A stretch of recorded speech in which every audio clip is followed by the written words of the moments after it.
Speaker, अब मैं AJK Gilgit Baltistan और जम शुदा इलाकों के लिए पब्लिक सेक्टर डेवलपमेंट प्रोग्राम पर कुछ पॉइंट्स की निशानदही करूँगा। PSTP के लिए वसाइल की गुंजाइश को सामने रख कर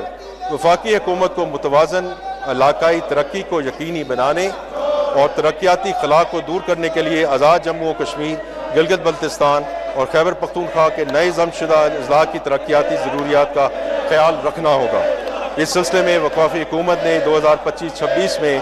कुल 164 अरब रुपए मुख्तस किए हैं, जिनमें से आज़ाद जम्मू एंड कश्मीर के लिए 48 अरब रुपए, गिलगित बल्तिस्तान के लिए 48 अरब रुपए और खैबर पख्तूनख्वा के जमशुदा अजला के लिए 68 अरब रुपए सालाना तरक्याती प्रोग्रामों और मुख्तलिफ इनफरादी मनसूबों के लिए मुख्तस किए हैं, जो इन इलाकों में मुतल्लिका गवर्नमेंट्स और वफाकी इंतज़ाम के तहत एजेंसियों में ज़ेर अमल हैं।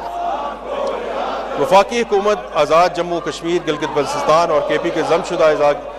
के लिए ADPs की तश्कील के लिए ब्लॉक एलोकेशन फराहम करती है। वफाकी हुकूमत ने आज़ाद जम्मू कश्मीर के ADP के लिए 32 अरब रुपये,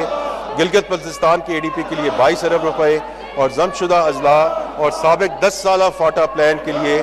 65 अरब रुपये फराहम किए हैं। इसके अलावा वफाकी हुकूमत ने आज़ाद जम्मू कश्मीर के लिए वज़ीर आज़म के खसूसी पैकेज के तौर पर 5 अरब रुपये और गिलगित बल्तिस्तान के लिए वज़ीर आज़म के खसूसी पैकेज के लिए 4 अरब रुपये मुख्तस किए हैं। ये फ़ंड्स माली साल 25-26 के दौरान मुतल्लिका हुकूमतों की तरफ से आइडेंटिफाई किए जाने वाले तरजीही इक़दामात मंसूबों पर इस्तेमाल किए जाएंगे।